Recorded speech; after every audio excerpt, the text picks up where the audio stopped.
सेवक अनुयायी है, मैं आपको एक बात कहना चाहता हूं, मैं आज तक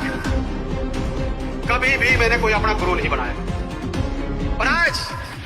इस मंच के माध्यम से मैं कह रहा हूं, भाई महाराज जी के समर्पण है तन मन और धन से। आज से मैं भी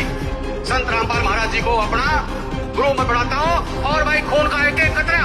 आप लोगों के लिए समर्पित है, ये मैं आपको विश्वास दिलाता हूं। क्योंकि मैंने पहले जो पता नहीं, देखिए आपने पढ़ा है, लिखे हो, सारे सुना है कि नर सेवा, मनुष्य सेवा, पशु सेवा, तो वो महाराज जी आज कर रहे हैं। आज मेरे हिसाब से चाहे शिक्षा की बात हो,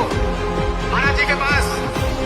कोई बात पूछती तो शिक्षा के उसकी बात आती है, जो हमारा रीढ़ है हमारे प्रदेश की, हमारे देश की, जो हमारे बच्चे हमारे भविष्य हैं इस देश के, जब शिक्षा की बात आती है तो महाराज जी आगे बढ़ाते हैं। जब किसान की बात आती है, एक नारा होता था, जय जवान जय किसान। जब जवान की बात आती है तो भी महाराज जी उस जवान के परिवार को कोई सादत होती है तो महाराज जी हाथ बढ़ाते हैं, उसकी मदद करते हैं। और फिर आता किसान, जय जवान जय किसान और जय मजदूर। जब किसान की बात आई तो सरकारें फेल होगी, पर महाराज जी ने कहा कि भाई मैं पूर्ण रूप से आप लोगों के साथ खड़ा हूं। महाराज जी ने किसी भी गांव में ऐसा कोई गांव नहीं था जिसमें 10-10, 20-20 लाख की मदद नहीं पहुंचाई हो। मैं एक बात कहना चाहता हूं साथियों, मैं आपके इस माध्यम से, मैं बादली हल्के की जनता ने चुन के भेजा हूं विधानसभा में, और मैं कोई नमक हरा व्यक्ति नहीं हूं। मेरे काका ताऊ ने, मेरे बादली हल्के की जनता ने मुझे वहां भेजा है, और उसी बादली हल्के की जनता के लिए जो महाराज जी ने किया, जो काम किए, चाहे गरीबों के मकान की बात आई, तो मैं विश्वास दिलाता हूं, उसी लिए मैं आज महाराज जी के यहाँ आके धन्यवाद करने के लिए आइए। बादली हल्के के प्रत्येक व्यक्ति की तरफ से महाराज जी का धन्यवाद है। और एक चीज और कह रहा हूं, इस मंच के माध्यम से मेरे को जो बादली हल्के की जनता पे जो महाराज जी ने एहसान किया है, महाराज जी के लिए ये लड़ाई रोड से लेकर विधानसभा तक, अगर कोई बात हम बताएंगे, हरियाणा की जनता सुनती है, पूरी विधानसभा में 90 व्यक्ति बैठते, और उस विधानसभा की आवाज को पूरा देश सुनता है। मैं आपको वचन देता हूं और आप सबको कहता भी हूं, हाँ भाई बजट सेशन आएगा, विधानसभा सत्र चलेगा,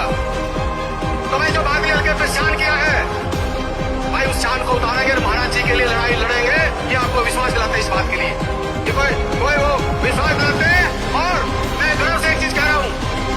मैं गर्व से एक बात कह रहा हूं, जिसके अंदर करुणा होती है, प्यार होता है, दया होती है, धर्म होता है, वो कभी जीवन में कभी गलत काम नहीं कर सकता, कभी किसी का बुरा नहीं कर सकता। तो आज से हम पूर्ण रूप से महाराज जी के लिए समर्पित हैं। और जो हमारे महाराज जी के दोनों बेटे बैठे हैं और जो कमेटी है, मैं आपको एक चीज कहना चाहता हूं, भाई तन मन और धन से ये शरीर आपके लिए समर्पित है। जहां पे भी मेरी जरूरत हो, आप मुझे एक आवाज दोगे, आपकी एक आवाज पे आपसे आगे खड़ा मिलूंगा, ये आपको विश्वास दिलाता हूं। क्योंकि मैं किसी वर्ष के लिए नहीं, क्योंकि जो व्यक्ति जो समाज में, देखिए कोई व्यक्ति हो, चाहे कोई राजनीतिक व्यक्ति हो, चाहे कोई समाज सेविक हो, जो समाज में सेवा करता है, जो दूसरे का दर्द को अपना समझता है, जो दूसरे की पीड़ा को अपनी समझता है, वही तो उसी के अंदर तो पूर्ण और भगवान बसता है। आज महाराज जी तो गरीब और किसान के लिए, मजदूरों के लिए स्वयं भगवान का रूप धारण करके इस विषय के लिए भी भगवान ने भेजा है मदद के लिए। किसान की जो मदद आपने की है, मेरे बादली हल्के की और पूरे हरियाणा के किसानों की जो आपने मदद की है, हम पूरा हरियाणा वासी इस बात के लिए आपका धन्यवाद करते हैं और आपसे ये प्रेरणा भी लेते हैं। और आप लोग भी बैठे हो, महाराज जी के इस बात से प्रेरणा लो कि भाई चाहे कोई गरीब व्यक्ति है, चाहे कोई मजदूर है, चाहे कोई किसान है, किसी पे भी कोई आफत है, तो एक दूसरे का अगर हम हाथ पकड़ के जब इकट्ठे होकर कोई लड़ाई को लड़ते हैं तो उसका संकट करता है। उसी का नाम संत रामपाल जी महाराज है, जिन्होंने हरियाणा के कष्टों में हमारा साथ दिया है। मैं पुणे हमारे सभी जो कमेटी के जो खापों के प्रधान आए हैं, खापों के प्रधान आए हैं, जिन्होंने आज महाराज जी के दोनों बेटे, जिनका सम्मान किया, जिनका स्वागत किया है, मैं अपनी तरफ से भी, बादली हल्के की तरफ से भी, पूरी कमेटी का भी, और दोनों जो महाराज जी के बेटे हैं, मैं उनका भी यहाँ बारंबार मैं धन्यवाद करता हूँ।